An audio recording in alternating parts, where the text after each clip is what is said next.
እግዚአብሔር በቃሉ በጸሎትና በትእዛዝ ያድሳል። እያንዳንዱ የትእዛዝ እርምጃ መንፈሳዊ ጥንካሬን ይፈጥራል። ፍርሃትን በእምነት ለመተካት በምትፈጥርበት እያንዳንዱ ጊዜ አዲስ ነገር በውስጥህ ይነሳል። በተለየ መንገድ ታስባለህ፣ በተለየ መንገድ ትናገራለህ፣ በተለየ መንገድ ትሄዳለህ።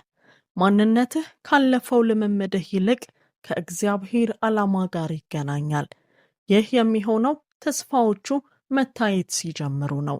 ልብ ሲታደስ ትለወጣለህ።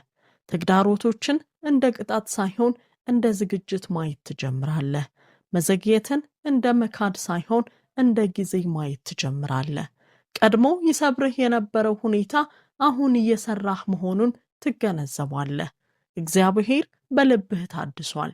ስለዚህ አሁን በፍርሃት ሳይሆን በእውነተኛ እምነት ትመላለሳለህ።